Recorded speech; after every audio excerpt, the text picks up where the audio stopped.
Hello, epic viewers from around the multiverse. Prepare to bask in unprecedented glory because today I'm going to redo this crap. Hello, epic viewers from around the multiverse. Prepare to bask in unprecedented glory because today I'm going to be commencing my Netflix epic review appertaining to the Kingdom of Hearts. Pete and Chip and Dale action figures. Are these action figures paradigms of resounding perfection? Do they warrant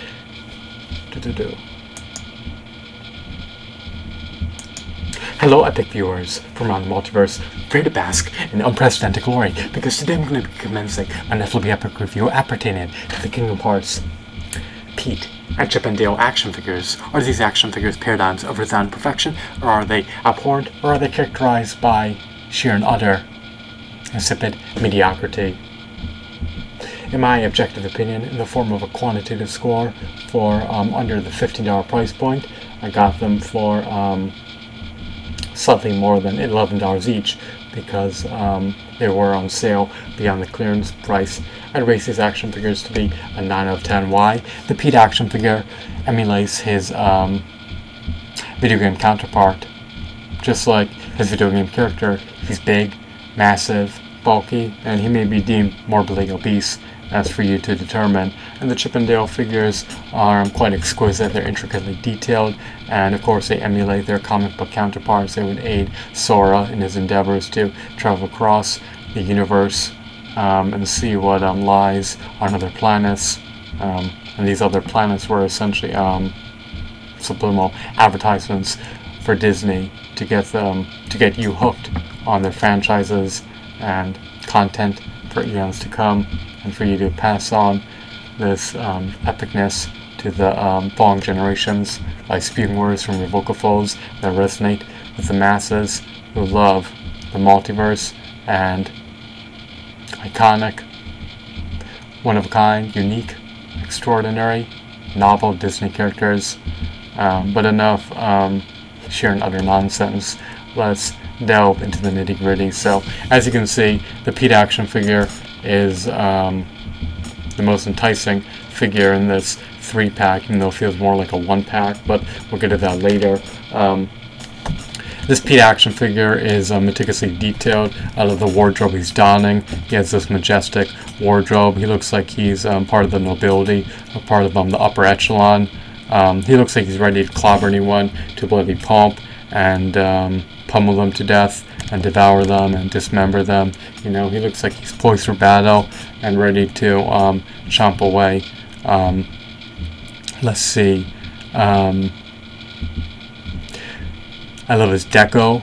I think he has high quality textures, high quality shadings, a high quality design. He could have been improved in terms of articulation, and he's part of the 7-inch scale action figure line, so he'll coincide eminently well with a 67-inch action figure collection, and he's a bigger character, so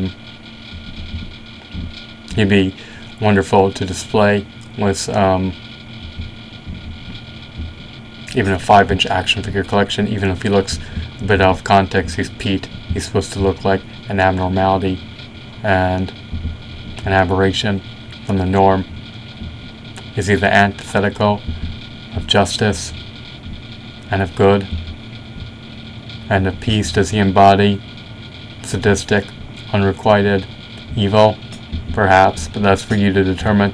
Allow your imagination to run loose and flaunt this hunk of plastic, this inanimate object on your shelf to feast your eyes on in perpetuity as your vision wanes and as your vision atrophies and as your visual prowess diminishes to become nothing more than a shell of its former self as you resonate with the hunks of plastic that also can't see but give off the illusion of being able to see. I love his visage. His eyes are wide open, in spite of the fact that he's blind, just like all inanimate objects. That's the paradox here. Everything you see in this little simulation is an illusion, and a figment of your imagination that you conceived up. And you cannot explore this multiverse outside the parameters of your 7 senses and your consciousness. And you experience this multiverse vicariously through your vessel, but that's a topic for another time. Let's just finish the damn review. I'm not going to forsake my viewers. I'm going to finish this review and remain resolute and steadfast and true to my word. So let's continue. He could have been improved in terms of articulation. I prefer if he had two-fisted hands. His fingers seem to be semi-clenched together. He seems to be able to rotate his hands.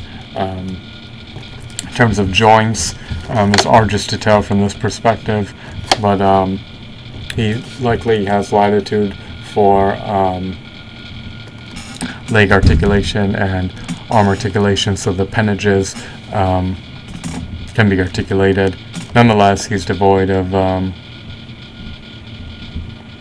articulation in pivotal areas, in spite of the fact that he possesses rudimentary articulation. He lacks a diaphragm joint, he lacks finger joints, he lacks double jointed elbows, double jointed knees, and he could have used a disc in the neck to awkwardly rotate the neck.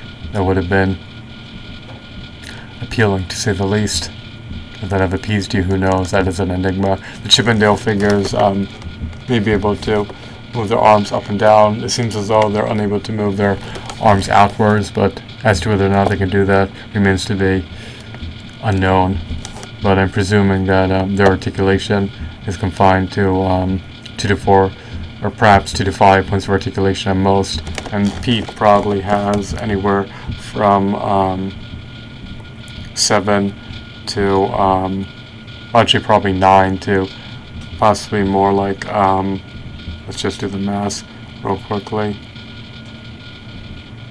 possibly more like 12 or 13 points of articulation.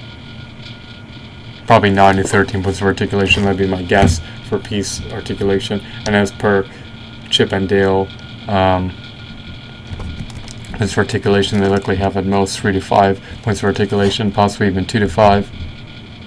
And that guesstimate is more than likely right. They're truly eye candy. They could have been improved in terms of articulation, and they could have come with accessories or devoid of accessories. Pete should have had two-fisted hands, but for around the $10 price point, I recollect paying 11 plus tax, and may have been slightly less than 11 plus tax after applying the deduction to the clearance price. I guess I can't really complain, even though he's not up to par with the Toby's Marvel Legends Juggernaut that retailed for $8 plus tax and came bundled with a diorama piece of a decimated wall and a comic book, and that Juggernaut figure had 32 to 40 points for articulation, as I recollect. But I'd love to see Pico toe-to-toe with the Juggernaut, and Chip and Dale can assist him. They could be his aides, you know, so it's a very great figure. The shoulder pads are sculpted on. I love his trousers. I love his gloves. Hasbro would have painted everything on, and they would have really bastardized the design, but Diamonds Like Toys holds true to their word. You know, they create high quality figures, and these figures are truly a masterpiece, and they'll definitely tickle your fancy and provide you with your stimuli if you love Kingdom Hearts. So these figures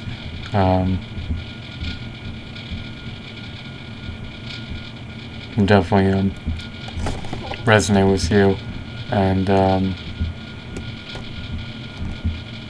render you jubilant, gleeful, elated, ecstatic, and they'll provide you with your highest form of ecstasy as you display hunks of plastic that don't give two shits about you and you care about more than your own vessel. So I hope that you found this video to be insightful, informative, and enthralling, and of course definitely epic. For under $12, I have no qualms appertaining buying this 3-pack. I'm rating it an out of 10. Great figures. They just could have been improved if they had more accessories and if they had more articulation, but I'm not going to fault Diamonds Like Toys. I mean, they deliver more value than any other action figure company of the modern day era, so it's quite unfortunate that the best contender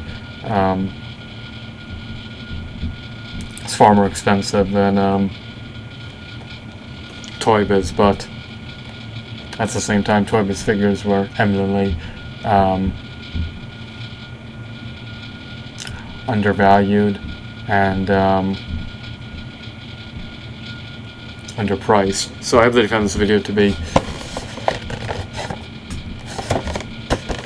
extraordinarily divine. I bequeathed knowledge to you that can be assimilated in 1 second. I have said nothing other than words characterized by sheer and unalloyed vapidness. This figurine is almost perfect. He could have just been improved in terms of articulation, but Diamond Select Toys needs less points for articulation to maintain a lower price point than a Sacrifice articulation any day, for the most part. If it culminates in me saving money, just don't be like Hasbro, don't skimp on everything or anything. Diamond Select Toys, just continue doing what you're doing, and I'll support you. Assuming your products continue to be meritorious. This figurine was likely sculpted by Cortez. He's an illustrious, revered, venerated, notorious sculptor who probably has more talent than the great painters, or I should say artists of the Renaissance. So once again, I hope that you found this video to be divine. Have a wonderful, marvelous day. Goodbye.